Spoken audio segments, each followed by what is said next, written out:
Hello everybody and welcome back to my channel शेयरिक्स India. Sorry यार, मैं इतने दिनों से यहाँ पर गायब हो गया था। एक्चुअली हुआ पता है क्या था, 19th को मेरा पेपर था और मेरे पेपर की वजह से एक मेरी मदर का एक यहाँ पर ऑपरेशन ड्यू था। तो जैसे 19th को मेरा यहाँ पर पेपर हो गया, उसके बाद 22nd को मेरी मदर एडमिट हो गई हॉस्पिटल में एंड हम लोगों ने सबसे पहले उनका वो जो ऑपरेशन ड्यू था मेरे पेपर की वजह से उसको कंप्लीट कराया। तो 22nd से लेकर 28th या 1 मार्च तक मेरी मदर एडमिट थी हॉस्पिटल में, ऑपरेशन वगैरह हो रहा था। तो थोड़ा सा आगा भागा ज़्यादा हो रहा था, तो अब मैं यहाँ पर टोटली फ्री हूँ। अब यहाँ पर आएंगी डेली वीडियोस, जो मैं डालता था वो सारी भी यहाँ पर आना स्टार्ट हो जाएंगे। इसके अलावा जो मेरा मेन कंटेंट था वो वीडियोस भी मैं यहाँ पर डालना शुरू कर दूंगा। वीडियो पूरी यहाँ पर मैं रिकॉर्ड करके बैठा हुआ हूँ। ये वीडियो भी जैसे यहाँ पर एडिट हो जाएगी बढ़िया तरीके से, वो भी मैं यहाँ पर इसको अपलोड कर दूंगा। एनीवेज, आज मैं हूँ यहाँ पर फ्री, पेपर वगैरह मेरा यहाँ पर हो चुका है एंड फिलहाल लाइफ में मुझे आगे क्या करना है उसका मेरे पास कोई भी यहाँ पर क्लू नहीं है। आज की इस वाली वीडियो में हम बात करने वाले हैं यहाँ पर जो दो चार शेयर्स जिनके बारे में हम लोग यहाँ पर डिस्कशंस वगैरह किया करते थे उनके बारे में। एंड उसी के अलावा अभी तो मैं यहाँ पर आज की वीडियो में पहली बात तो जितने भी लेटेस्ट आईपीओस आए थे मार्केट में उनको कवर कर रहा हूँ। इसके अलावा आप लोग के पास यहाँ पर जितने भी शेयर्स हैं, जितने भी आप लोग को यहाँ पर पूछना है, वो सब आप लोग नीचे कमेंट कर देना इस वाली वीडियो में। कल परसों में ही मैं फिर उनके ऊपर भी एक वीडियो बना के उनको डिस्कस कर लूँगा। ठीक है। आज डेट है आप लोग की यहाँ पर 4 मार्च, ट्यूसडे का दिन है। मार्केट यहाँ पर आज ओपन थी लगभग 5:30-6 बजे के आसपास में ये वीडियो बना रहा हूँ। मार्केट यहाँ पर आज क्लोज हो चुकी है। चलो वीडियो में आगे बढ़ते हैं, बात करते हैं हम लोग यहाँ पर बारी बारी सारे के सारे शेयर्स के बारे में।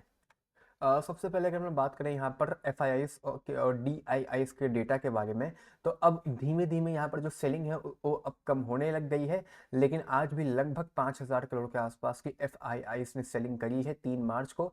वैसे कल का डेटा है, आज का डेटा यहाँ पर थोड़ा सा शाम को अपडेट होगा। मोर और लेस यहाँ पर लगभग सेम ही चीज़ें होंगी, क्योंकि मार्केट यहाँ पर आज भी थोड़ी बहुत साइडवेज या मोर टूवर्ड्स नेगेटिव आप लोग उसको यहाँ पर कह सकते हो। डी आईस आईज ही यहाँ पर अकेले बाइंग कर रहे हैं, यहाँ पर एफ आई आई सेलिंग कर रहे हैं। और इतना ही नहीं, एफ आई आईज के साथ यहाँ पर रिटेलर भी सेलिंग कर रहा है। अगर हम रिटेलर सेलिंग ना करें और अपनी अपनी पोजीशंस होल्ड कर लें, इनफैक्ट हम लोगों के अकाउंट्स में जो पैसा है वो भी अगर हम लोग यहाँ पर डालने लगे, तो मार्केट कहीं ना कहीं ग्रीन में फिर क्लोज हो सकती है। क्योंकि डी आई बाय कर रहे हैं जो एफ आई बेच रहा है, तो वो तो आप लोग का नेट इक्वल हो गया। प्रेशर बना रहे हैं हम लोग यहाँ पर खुद माल बेच के, ओवरऑल जो सेलिंग है वो हम लोगों की साइड से भी यहाँ पर बराबर की आ रही है, जो कि नहीं आनी चाहिए। एनीवेज, जनवरी में भी लगभग 90,000 करोड़ की यहाँ पर सेलिंग हुई थी, फरवरी में भी लगभग 60,000 करोड़ की सेलिंग हुई थी, दिसंबर में भी थोड़ी बहुत हुई थी, नवंबर अक्टूबर, और अक्टूबर में तो 1 लाख करोड़ों से भी ऊपर की यहाँ पर सेलिंग हो गई थी एफ आई के द्वारा। एनीवेज, अभी मैं यहाँ पर कल ही इंटरव्यू वगैरह देख रहा था रामोद अग्रवाल जी का, जो आपके मोतीलाल के ओनर वगैरह हैं। सबका कहना है कि धीमे धीमे कि अब जो मार्केट है वो लगभग बॉटम आउट हो चुकी है। मैं लगभग इसलिए कह रहा हूँ क्योंकि मार्केट के अगर आप चार्ट यहाँ पर देखोगे तो चार्ट देख के तो लग रहा है कि बॉटम आउट हो चुकी है, बट यू नेवर नो कि रुपीस और कितना गिर जाए। क्योंकि रुपीस के गिरने से ही मार्केट इतना ज़्यादा यहाँ पर इम्पैक्ट कर रही है। अब आप में से अगर कोई सोच रहा है कि रुपये के गिरने से मार्केट इतना ज़्यादा क्यों वो कर रही है, इम्पैक्ट कर रही है, तो उसी के लिए मैंने यहाँ पर एक वीडियो बनाई की है, जिस वीडियो को मैं यहाँ पर एडिट कर रहा हूँ। ये वीडियो जब मार्केट मैं कल अपलोड कर दूंगा, कल या परसों में, तो उसको आप लोग चेकआउट कर देना। रुपये की वजह से ही मार्केट गिर रही है, वरना मार्केट में इस समय यहाँ पर कोई भी दिक्कत नहीं थी। हाँ, थोड़ी सी हाई रिटर्न्स पिछले साल उसने दे दिए थे, जिसके बाद एक छोटा बहुत करेक्शन यहाँ पे आना ड्यू था, बट इतना ज़्यादा भी ड्यू नहीं था कि मार्केट आप लोग की यहाँ पर लगभग लगभग 26,000 रुपये से गिरते गिरते ऑलमोस्ट यहाँ पर अब आप लोग की 22,000 रुपये पे आके खड़ी हो चुकी है। वैसे तो यहाँ पर एक मेजर सपोर्ट है, ये लाइन तो मैंने खैर काफ़ी पहले बनाई थी। तो अब इस लाइन के नीचे मार्केट फिलहाल शायद से ना निकले, निकलती है तो फिर देखते हैं भाई कहाँ तक जाती है। फिर जो अगला सपोर्ट है वो आप लोगों का लगभग 22,000 और 21,200 रुपये के आसपास का होगा। एनीवेज, सबसे पहले बात करते हैं हम लोग यहाँ पर कैंप्स के बारे में, क्योंकि कैंप्स मैंने खुद अभी यहाँ पर फ्रेश बाइंग करी है कैंप्स में। एंड फ्रेश बाइंग करने का रीज़न था लगभग 5,500 के आसपास का ये स्टॉक था। इस समय लगभग 3,000 के आसपास का ये मिल रहा था, और मैंने अभी बाइंग करी है 3100-3200 पे ही मेरा यहाँ पर एवरेज है। तो ये भी मैं आप लोग को यहाँ पर बता दूँ, किसी ने भी अगर यहाँ पर थ्रू गिरते टाइम पे बाई किया है, चाहे 3500 पे बाई किया हो, चाहे 4,000 पे बाई किया हो, वैल्यू फॉर स्टॉक है। अपने अपने पोर्टफोलियोज में और ऐड करना चाहें तो ऐड कर सकते हैं, क्योंकि डी आई आईस जो कि म्यूचुअल फंड है, अगर मैं आप लोग को यहाँ पर उनकी बात बताऊं तो म्यूचुअल फंड में एस आई पी का जो इन्फ्लो है वो यहाँ पर बढ़ता जा रहा है। लोग हैं, जो प्राइवेट लोग हैं, वो यहाँ पर एसआईपी धीमे धीमे और ऐड कर रहे हैं। और कैम्स और के फिनटेक, ये दो ही कंपनियां हैं जो म्यूचुअल फंड के पैसे को मैनेज करती है, तो ये बात भी आप लोग को पता होनी चाहिए। कैम्स थोड़ी सी ज़्यादा बड़ी है as compare to K fintech, लेकिन के फिनटेक को बाय आप इसको भी कर सकते हो। इनफैक्ट ये भी आप लोग का लगभग 1500-1600 रुपये का स्टॉक आप लोग को 50% की गिरावट पे मिल रहा है, बट ज़्यादा वैल्यू फॉर जो मनी होगा वो यहाँ पर कैम्स होगा। वरना नो डाउट के फिनटेक ने भी जो रिटर्न थे वो भयंकर बना के दिए थे। दोनों बाय कर सकते हो तो दोनों बाय कर लीजिएगा, बट अगर एक बाय कर सकते हो तो ज्यादा प्रेफरेबल कैंप्स रहेगा, क्योंकि दोनों सेम मार्केट कैप पे है और सेम मार्केट कैप पे दोनों हो गए, लेकिन कैंप्स ज्यादा बड़ी है, लाइक वर्किंग में मैं आप लोग को बता रहा हूँ, तो उसीलिए कैंप्स ज्यादा वैल्यू फॉर मनी है इस समय। इसके अलावा अगर हम लोग बात करें यहाँ पर इनकी किसी और डिटेल्स के बारे में, तो एज सच कोई भी नीड नहीं है। दोनों कंपनीज अपने आप में भयंकर बढ़िया कंपनीज है, म्यूचुअल फंड की कैपिटल मार्केट की कंपनियां हो गई यहाँ पर। इसके बाद यहाँ पर सीडीएसएल की बात करूँ, 1900 रुपये का एवर ग्रीन स्टॉक। इतना मान लीजिए सीडीएसएल को एक बाल भी बाका नहीं कर सकता कोई। रीजन क्या है, पूरे इंडिया में जितने भी शेयर्स हैं आप लोग के, जितने भी हैं, खाली मैं अपनी हम लोग की बात नहीं कर रहा हूँ, जो कंपनीज के ओनर हैं भाई, अगर मैं फॉर एग्जांपल यहाँ पर रिलायंस की बात करूँ, तो रिलायंस के जो ओनर अंबानी है उनके पास भी तो 50% स्टेक है, 40% के आसपास का है रिलायंस का। तो उनके भी जो शेयर्स हैं वो या तो सीडीएसएल में रखे हुए हैं या तो वो एनएसडीएल में रखे हुए हैं। पुराना थोड़ा सा एनएसडीएल था, तो पुराने लोगों के शेयर्स आज भी एनएसडीएल में रखे गए हैं। इनफैक्ट सीडीएसएल जितने भी आप लोग के डिस्काउंट ब्रोकिंग हो गए, एंजल हो गया, ग्रो हो गया, अपस्टॉक्स हो गया, मोतीलाल हो गया, ये सब के साथ जो टाई अप है वो सीडीएसएल करता है। आईसीआईसी बैंक का जो डीमैट है, आईसीआईसी डायरेक्ट डीमैट सर्विसेज हो गया, एक्सेस हो गया, इन सब के साथ जो टाई अप है वो एनएफडीएल करता है। एनएफडीएल का आईपीओ की अभी आने की थोड़ी बहुत हम लोग को यहाँ पर उम्मीद है, अगर मैं आप लोग को यहाँ पर दिखाऊं भी, बल्कि मैंने एक उसके ऊपर एक रील भी बना के अपलोड करी थी, एंड आई होप कि मेरी रील का कंटेंट भी आप लोग को यहाँ पर अब अच्छा लग रहा होगा, क्योंकि काफ़ी कुछ मैं यहाँ पर लाइक मैंने मेहनत करके एडिट कर रहा हूँ। हॉस्पिटल में बैठे बैठे मैं एडिट करना सीख गया था हफ्ते भर में। आज मैं आप लोगों, ठीक है, तो ये सब भी आप लोग यहाँ पर चेकआउट कर सकते हो, और अगर कोई इंप्रूवमेंट की रिक्वायरमेंट हो तो मुझे बता दो, मैं उसको इंप्रूव कर दूंगा। सीडीएसएल भी लगभग 1900 रुपये का स्टॉक था, 50% के आसपास गिर चुका है, लगभग 1100 रुपये के आसपास का मिल रहा है, एवरग्रीन स्टॉक है। इसको भी पोर्टफोलियो में रखे जा सकते हो, लगभग 23,000 करोड़ के आसपास एक मार्केट कैप है, जो कि अपने आप में है बहुत बढ़िया। किसी के पास अगर 1500 पे बाइंग थी, 1600 पे बाइंग थी, या किसी ने 1200-1400 पे बाई करके रखे हुए हो, तो कोई दिक्कत नहीं है, उसको होल्ड एंड कैरी फॉरवर्ड करो, बल्कि और एवरेज भी कर सकते हो। एक बात और बता देता हूं मैं आप लोग को यहाँ पर, इस समय पूरी मार्केट में अगर कोई भी बाय कर रहा है, लिटरली बता रहा हूँ, 1.5 साल से 2 साल के बीच में उसका जो पैसा है वो दुगना हो चुका होगा। और किसी ने अगर ऊपर के लेवल पे बाय करके बैठे हुए थे, तो आप भी पैसा आप भी बनाओगे, बट ये है कि दुगना नहीं बना पाओगे, लगभग 50% के आसपास का पैसा आप भी यहाँ पर बना लोगे। लेकिन जो इस समय भैया जितना पैसा है स्टॉक मार्केट में लगा दो, घबराने की बिल्कुल भी दिक्कत नहीं है, कोई भी मत घबराओ। हाँ, अगर अच्छे स्टॉक्स लिए तो ऑब्वियसली ये तब खाली लागू होता है, बेकार स्टॉक्स पे ये चीज़ लागू यहाँ पर नहीं होती है। जैसे कि अगर किसी ने यहाँ पर बजाज हाउसिंग फाइनेंस ले रखा है, या एनटीपीसी ले रखा है, या वाडी ले रखा है, तो उन सब पे चीज़ें फिर लागू नहीं होती हैं, खाली वैल्यू स्टॉक्स पे सब चीज़ें यहाँ पर लागू होती हैं खाली। इसके बाद यहाँ पर एंजल वन की मैं बात करूँ, लगभग 4,000 रुपये के 3200 रुपये के आसपास का स्टॉक था। हम लोगों ने इसको यहाँ पर लगभग 3,000 रुपये बाई किया था, 2500 से 3,000 के बीच में। उसके बाद ये एक बार 3500 तक भी गया था दिसंबर में। वही वाली बात है कि दिसंबर के बाद फिर वही करेंसी हो गया, फिर इम्पोर्ट ड्यूटी बढ़ गई।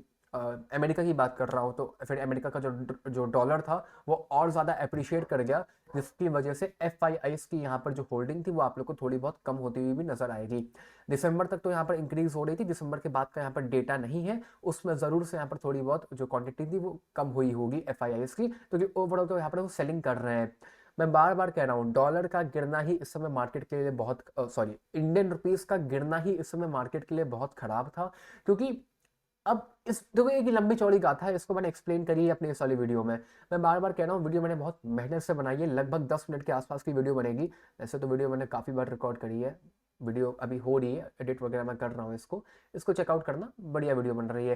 कैसे एक डॉलर का एप्रिसिएशन यहाँ पर इंडियन स्टॉक मार्केट को कितना भयंकर तरीके से इम्पैक्ट कर रहा है, ये बात मैंने अपनी उस वाली वीडियो में बताई है और पूरी एक्सप्लेन करी है। अच्छा हाँ, पेपर मेरा सीएफए का ठीक ठाक हुआ था, रिजल्ट आएगा 2-3 महीने बाद, तो देखते हैं कैसा क्या रहता है, फिर सीएफए लेवल 2 देना है कि फिर से 1 देना है कि क्या करना है, वो सारी भी बातें मैं डिस्कस करूंगा। यहाँ पर भी अगर किसी ने इसको बाय करना चाह रहा है तो इसको बाय कर सकता है, कोई भी दिक्कत नहीं है। कल ये लगभग 10% के आसपास गिरा था। रीज़न क्या था कि यहाँ पर एंजल वन में एक डेटा ब्रीच की यहाँ पर न्यूज़ आई थी, ये रहा। लगभग 10% के आसपास यहाँ पर गिरा था, 52%, 52 वीक्स के यहाँ पर लोज ने कल लगाया था। डेटा ब्रीच की न्यूज़ थी, छोटी मोटी न्यूज़ है, डेटा ब्रीच आमतौर पे होते रहते हैं। कोई भी उसमें घबराने वाली बात नहीं है, या उससे कंपनी को एज सच कोई भी मेजर इम्पैक्ट नहीं पड़ेगा। न्यूज़ अभी की है, मार्केट जब बढ़ना स्टार्ट होगी तो ये सब न्यूज़ दब जाएंगी नीचे, और ओवरऑल एंजल वन आप लोग का फिर से यहाँ पर फुल ऑल टाइम हाई पे ग्रीन में ट्रेड करने लग जाएगा। मैं ऑल टाइम हाई की बात कर रहा हूँ, मैं यहाँ पे आसपास की तो बात ही नहीं कर रहा हूँ। अगेन किसी के पोर्टफोलियो में अगर 3,000 रुपये पे भी है, तो कि मैंने खुद इसको 3,000 पे बाय कर रखा था, तो कोई दिक्कत की बात नहीं है। मैंने कल यहाँ पर 1 लाख रुपए के और परचेज करे थे इनको 2,000 रुपये के लेवल के आसपास, तो कोई दिक्कत नहीं है। इसको प्लीज एवरेज कर सकते हो और बाय कर सकते हो। ये सब बहुत मेजर कंपनीज है। आप बात समझो, आज अगर स्टॉक मार्केट गिर रही है, जब वो कल वापस से यहाँ पर ग्रीन हो जाएगी, तो यही सारी कंपनीज है जो और कस के रिटर्न बनाने दे के स्टार्ट कर देंगी, ठीक है। इसके बाद टाटा मोटर्स लगभग 600 रुपये के आसपास का मिल रहा है, 800-900 रुपये तक गया था, लार्ज कैप है। 1100 रुपये तक गया था। अब किस्मत खराब है, भाई मार्केट गिर रही है, तो मैं यहाँ पर ज़्यादा क्या ही बोलूँ।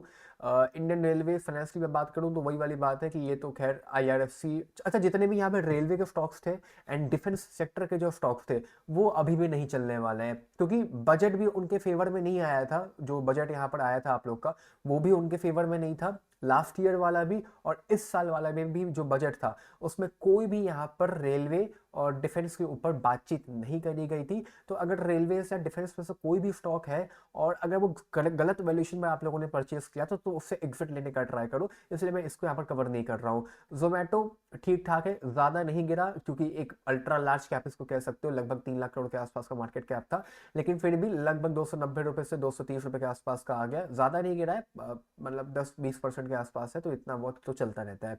स्विगी का IPO यहाँ पर अभी आया था। हल्का सा वैल्यूएशन का कंसर्न थे यहाँ पर, लगभग 80,000 करोड़ के आसपास का है। ज़्यादा इससे कम नहीं होगा, बट अगर एक बार के लिए 60,000 करोड़ 50,000 करोड़ पे आ जाता है, तो बहुत वैल्यू फॉर मनी हो जाएगा। लेकिन अल्टीमेटली इसको आप लोग यहाँ पर जोमेटो से कंपेयर कर सकते हो। लेकिन इतना बता दो कि जोमेटो प्रॉफिटेबल है, स्विगी अभी भी प्रॉफिटेबल नहीं है। फ्यूचर में होगा तो अगेन हम लोग इसको भी फिर यहाँ पर 2 लाख 3 लाख करोड़ के आसपास ट्रेड होता हुआ देखने को मिल जाएगा।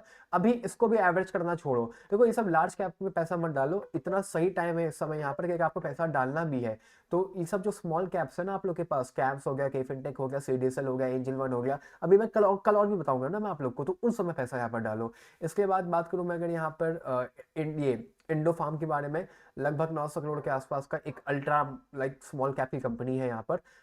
जब ये IPO आया था, मैंने तब भी इसमें कहा था कि सेल आउट करके निकल जाना, कोई कंपनी बहुत बढ़िया नहीं है। ऊपर से उसके बाद मार्केट का गिरना, तो ये सब तो यहाँ पर कंपनियां बर्बाद होना तय ही थी। पोर्टफोलियो में है, एग्जिट लेने का ट्राई करो। मार्केट में जो कंपनी काम करती है वही कुछ बहुत अच्छा नहीं है एज सच, ठीक है। लगभग 25-30% के आसपास स्टॉक आप लोग का ऑलरेडी यहाँ पर गिर चुका है, इसको बाय बाय मत करना, ठीक है। इसके बाद कॉनकॉर्ड में मेरे पोर्टफोलियो में भी है, इनफैक्ट यहाँ पर भी मैं अगर दिखाऊँ कॉनकॉर्ड मेरा कहाँ पर है, अच्छा दूसरे पोर्टफोलियो में है।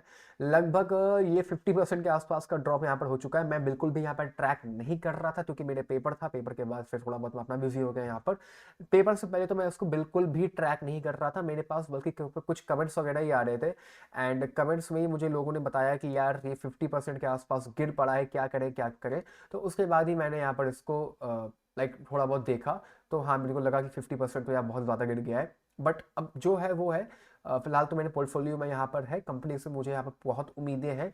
ये सिर्फ और सिर्फ इसीलिए गिर रही है क्योंकि यहाँ पर FIIs अपना माल बेच रहे हैं, वरना ये कंपनी का जो काम है वो बढ़िया है। म्यूचुअल फंड में 12% की ओनरशिप है, म्यूचुअल फंड में 12% की ओनरशिप कम नहीं होती है। 50% की ओनरशिप लगभग ओनर के पास है, तो लगभग 60-63% की ओनरशिप तो आप लोग की यहीं पर हो गई, और थोड़ी बहुत यहाँ पर लगभग 3-4% FIIs के पास भी है। रिटेलर से जब माल कटेगा, तो शेयर आप लोग का यहाँ पर फिर से ग्रीन में ऑल टाइम हाई के आसपास ट्रेड करना स्टार्ट कर देगा। कंपनी बढ़िया थी, गिर ज़्यादा गई है, बस थोड़ा सा दिक्कत यहाँ पर ये हो गई है, ठीक है। तो एज सच कोई दिक्कत नहीं है, मैं कि मेरे तो 15,000 रुपये थे, तो I don't care much about that. But अगर आप लोगों में से किसी को ज़्यादा लॉस हो रहा है, तो अपने अपने अकॉर्डिंगली फिर आप लोग अपने रिस्क एपेटाइट के हिसाब से यहाँ पर इसको चेकआउट कर सकते हो। ममाता मशीनरी अल्ट्रा माइक्रो कैप की कंपनी थी, इसमें कंटिन्यूस बार बार लोअर सर्किट लगे थे, और ये बात मैंने अपनी IPO की वीडियो में भी कही थी। अल्ट्रा स्मॉल कैप की कंपनी है, ठीक है, इसमें अगर अपर भी लग रहा था, तो मैंने एक बार बार कहा था इसमें लोअर भी लगेगा, और जब लोअर लगेगा तो निकल नहीं पाओगे। तो जिन लोगों ने वो बात मेरी समझी होगी वो लोग यहाँ पर निकल गए होंगे, वरना आई डोंट थिंक कि यहाँ पर किसी ने भी आईपीओ वाले ने इसको होल्ड किया होगा। डैम कैपिटल एडवाइजर मेरे पास खुद है, पहले यहाँ पर प्रॉफिट में था, लेकिन उसके बाद जैसा कि मैंने बोला कि मैं ट्रैक नहीं कर रहा था, जब ट्रैक करना स्टार्ट किया तब तक यहाँ पर काफ़ी लेट हो गया एंड 50% के आसपास ही अब स्टॉक यहाँ पर गिर चुका है। कैपिटल मार्केट का स्टॉक है, कंपनी ठीक है, ज़्यादा इसको होल्ड करने की रिकमेंडेशन अब मैं यहाँ पर दे नहीं रहा हूँ, बल्कि मैं भी यहाँ पर इसको एक आध दो दिन में सेल आउट करके यहाँ से निकल जाऊंगा, ठीक है। इसके बाद आईजीआई, ये पता नहीं भाई क्यों गिर रहा है, वरना ये कंपनी तो बढ़िया थी। गोल्ड एंड डायमंड के जो प्राइसेस हैं उस समय यहाँ पर ऑल टाइम हाई पे चल रहे हैं। अगेन मार्केट के प्रेशर के चक्कर में यहाँ पर ये गिर रहा है, वरना लगभग 76% के ओनरशिप प्रमोटर के पास है। उसके बाद यहाँ पर आता है एफआईआईज, रिटेलर तो बहुत नीचे है। यहाँ पर ये कंपनी बढ़िया है, लोअर सर्किट में 2-3 बार ट्रैप हो गए यहाँ पर लोग तो हो गए, वरना इसको पोर्टफोलियो में रख के कैरी फॉरवर्ड यहाँ पर कर सकते हो। मूवी की बात करूँ तो ये तो जब इसका आईपीओ आया था मैंने तभी कहा था कि वैल्यूएशंस बहुत हाई है, लगभग 53% के आसपास से गिर चुका है। ये बात तो मैंने अपने आईपीओ की वीडियो में भी कही थी कि वैल्यूएशंस मैटर करती हैं, और ये सब उस टाइम पे ही बहुत हाई वैल्यूएशन पे आए थे। सेकेंडली इसका मार्केट कैप लगभग 2000 करोड़ के आसपास का है। अब थोड़ा बहुत देखते हैं यहाँ पर इसको, अब थोड़ा बहुत यहाँ पर वैल्यू फॉर मनी का हो गया है, वरना उस टाइम पे इसका मार्केट कैप थोड़ा सा यहाँ पर ज्यादा था, ठीक है। तो 2000 करोड़ के आसपास अब कोई अगर बाय करना चाहता है तो बाय कर सकता है एक बार के लिए, बट उस टाइम पे जो उसकी वैल्यूएशन थी वो हल्का सा यहाँ पर ज्यादा थी। एनटीपीसी ग्रीन्स के साथ भी मेरा वही कहना रहेगा। इसका तो जब से आईपीओ आया था मार्केट में मैंने तब से बार बार कहा था कि इसकी वैल्यूएशन में दिक्कत है, वैल्यूएशन में दिक्कत है। लगभग 150 रुपये के आसपास स्टॉक चला गया था, लेकिन अगेन 50% के आसपास से गिरावट यहाँ पर दिखा चुका है। इसको बाय ना भी करो तो कोई दिक्कत वाली बात नहीं है, क्योंकि अगेन ये एक मिड टू लार्ज कैप की कंपनी है। यहाँ पर अगर ये रिकवर हो भी जाती है तो कोई मेजर रिटर्न बनते हुए नहीं दिखेंगे आप लोग को। देखो इस समय जो भी पैसा लगाएगा, जैसा कि मैंने बोला, वो लगभग लगभग यहाँ पर 100% के आसपास पैसा कमा लेगा। Only applicable for mid cap and large small cap, not for large cap, तो इसको भी दिमाग में रखना बात को, ठीक है। वारी एनर्जीज का भी जब आईपीओ आया था, अगेन वैल्यूएशन बहुत ज्यादा कंसर्निंग थी यहाँ पर, और ये तो तुरंत ही यहाँ पर गिर गया था। उसके बाद अल्टीमेटली अभी तक यहाँ पर ये गिर ही रहा है, वैल्यूएशन में इसके बहुत तगड़ी दिक्कत है। इसको भी मन बाय करो, क्योंकि अगेन ये मिड टू लार्ज कैप की कंपनी हो जाएगी आप लोग की, तो पैसा यहाँ पे भी कुछ खास नहीं बनेगा आप लोग का। हुंडई के आईपीओ में तो खैर डिस्काउंट में लिस्टिंग हुई थी, मुझे अभी भी याद है, कोई भी मेजर ना ही फॉल था ना ही यहाँ पर कोई भी मेजर आप लोग का अपमूव था। अल्टीमेटली लगभग 15% के आसपास यहाँ पर अभी भी लोगों का लॉस में बैठे होंगे, अगर किसी ने यहाँ पर होल्ड करके आईपीओ के टाइम से बैठे होंगे। बाकी अभी की मेरी इस वाली वीडियो में इतना ही, एंड कोई भी अगर आप लोग का यहाँ पर डाउट है तो मुझसे पूछ सकते हो। एंड मुझे जितने भी आप लोग के डाउट्स हो ना सब कमेंट कर देना, रेगुलर वीडियो अब से आना यहाँ पर स्टार्ट हो जाएगी। And thank you a lot for your support and bye bye, take care, love you all.